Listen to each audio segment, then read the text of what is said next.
from the campus of A&M Kingsville, covering your local, national, and campus news. You're watching Javelina Nation News. Hello Javelinas, and welcome to Javelina Nation News. I'm Sydney Hernandez. And I'm Shelby Purdy. This is your daily dose of upcoming Texas A&M University events alongside local and national news. Your Javelina Nation News starts now. A routine traffic stop by a Kingsville task force agent turned into a high-dollar bust Wednesday afternoon on Highway 77 and County Road 2210. Over $1 million in cash was confiscated in 41 bundles. Agents stopped a semi-truck trailer and noticed that the driver and passenger were acting suspicious, prompting a search on that vehicle. That's when they discovered all the cash. The driver and passenger of the vehicle were charged with money laundering. A new exhibit, The Bison, American Icon, is currently on display at the John E. Connor Museum on the campus of Texas A&M University, Kingsville. The exhibit in the museum's West Wing continues through Monday, March 16th. The museum is open Monday through Friday from 8 a.m. to 5 p.m., from 10 a.m. to 4 p.m. Saturday, and closed Sunday and university holidays. Admission to the museum is free. For more information, call 361-593-2810. The exhibit explores the meaning and significance of this iconic creature from the Plains Indian culture of the 1800s through the commercial and national symbol of the present. South Korean media say U.S. Ambassador Mark Lippert was attacked while giving a lecture and taken to a hospital for treatment. It has been reported he has several injuries, but we are not exactly clear the nature of them. We earlier saw a picture of Lippert bleeding from his head and wrist, but we are not told that any of these injuries are life-threatening. Ferguson Mayor James Knowles says one police department employee was fired and 2 others are on administrative leave over racist emails uncovered in a Justice Department investigation into the city's law enforcement practices. Knowles' comments at a press conference Wednesday were the first response from city leaders to the federal investigation that found systematic racial bias in law enforcement in the St. Louis suburb of Ferguson. Knowles read a brief statement but did not take questions. Police Chief Tom Jackson did not attend. The Justice Department report said police work was focused on generating revenue from black residents from fines and fees rather than protecting the community. In a separate report released at the time, the Justice Department cleared Darren Wilson, the white former officer who fatally shot Mike Brown in August. Now, Texas A&M Kingsville is very proud of their own Valerie Bartelt, Assistant Professor of Information Systems in the College of Business Administration, for being named one of Corpus Christi's top 40 under 40. Bartelt also was recently named the J.R. Manning Faculty Fellow in Strategic Initiatives. She has been at Texas A&M Kingsville for 4 years. She serves as co-principal investigator for a Health Resources and Services Administration grant worth more than $750,000. She also is the Director of Operations at the Health Information Network of South Texas, an organization based in Corpus Christi whose mission involves electronically connecting the South Texas healthcare community. Jeffy Brewer, Assistant Professor of Sculpture, 3D Design, and Graphics at Stephen F. Austin State University, has his artwork on display at the Ben Bailey Art Gallery here at Texas A&M University, Kingsville.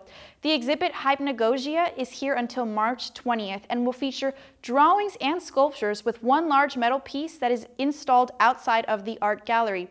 The gallery is open from 9 a.m. to 5 p.m. Monday through Friday. For more information, call 361-593-3401. The shooting deaths of 3 youngsters after unattended guns ended up in the hands of children in the Houston area these past 5 days. Several calls have been made to some in Texas to re-examine gun safety in homes. But few political analysts believe any laws will be changed because of the shootings, with the Republican-dominated legislature looking instead at measures to make it easier to carry more guns in more places. The incidents included a 3-year-old who fatally shot himself after finding a gun in his home last Friday, a 4-year-old who died under similar circumstances on Sunday, and a 6-year-old who was shot on Monday by his brother while playing. No charges have been filed in any of these cases. Now, spring break for Texas A&M Kingsville is approaching fast and begins March 16th through the 22nd. We've lined up a few tips on how our students can stay safe. Number 1, use waterproof sunscreen, at least SPF 30, and reapply often. Pay extra special attention to ears, nose, face, feet, and shoulders. Alcohol can dilate blood vessels and lower blood pressure to dangerous levels. The effects of alcohol are felt sooner and stronger in a hot tub. It can lead to unconsciousness and drowning. When you approach the ATM, do a full 360-degree scan looking completely around you to see if anyone is hanging out where they shouldn't be. If someone is creeping you out, go to another ATM. Almost all hotels offer safes. This is a great place to store any cash or credit cards that you don't want to have on hand when you're out of the hotel, and other easy-to-steal items such as iPads, iPods, jewelry, laptops, etc. Close your door tightly when entering or leaving your room. Some doors have a slow release and could remain open after you leave. Always keep an eye on your drink. If you go to the bathroom, take your drink with you. Date rape drugs can be put into any drink, including non-alcoholic drinks. It is also important to remember that while drugs being slipped into your drinks is something you should be aware and against, alcohol itself is the most common date rape drug. All right, let's take a break from the tough stuff and talk about entertainment. It's time for What the Trend. Oreo's latest flavor has been leaked. The classic cookie got a cotton candy makeover recently. Past feature flavors included watermelon, mint, and berry burst ice cream. An Oreo spokesperson confirmed that it was in fact a real flavor in production and it was leaked. Moving on, Shania Twain has announced her new North American tour. The country legend just finished a residency in Las Vegas, but the 48-city tour will be the first for her in 11 years. She will be joined by Gavin DeGraw and the country music duo Dan and Shay. Twain says this will be her final tour. Mark your calendars. Orange is the New Black Season 3 Netflix premiere date has been released. The new season is set to air on June 12th. For those of you who love award season, it's not quite over yet. The MTV Movie Awards will be live Sunday, April 12th and will be hosted by the funny comedian Amy Schumer. Wrapping things up, the Twitter sphere has been buzzing lately. Trending topics for the past weeks include Happy Birthday Dr. Seuss, The Dress, IHOP, and Empower Everyone in 4 words. If any of those seem strange or you don't quite understand what they mean, look up the hashtag and you will definitely see why they created such a media frenzy. And that is going to wrap up What the Trend here on Javelina Nation News. Now we're going to go to Tessie for our sports report. Tessie? Now the rumors are true. Houston Texans' very own Andre Johnson's agent, Kenneth McGuire, told Pro Football Talk that he asked the Texans to cut the talented wide receiver, rather than trade him. Johnson said he was told by Coach Bill O'Brien last week that the team envisioned him in a reduced role in 2015. Johnson has 2 years and $21.5 million left on his contract. He spent his entire 12-year career with the Houston Texans, racking up 1,012 catches for 13,500 yards and 64 touchdowns. To further cement the likelihood that Johnson's days as a Texan are indeed over, the 7-time Pro Bowler posted to Instagram what sure feels like a goodbye to Houston. This will be a great loss for the Texans. Now, since we are on the topic of losses, the Temuc's women's basketball team fell short to Angelo State in their final game of the season. The Javelinas finished their season 0-26, and 3 players for Temuc scored in double figures but fell short to Angelo State 63-56 on February 28th in Janelle Center.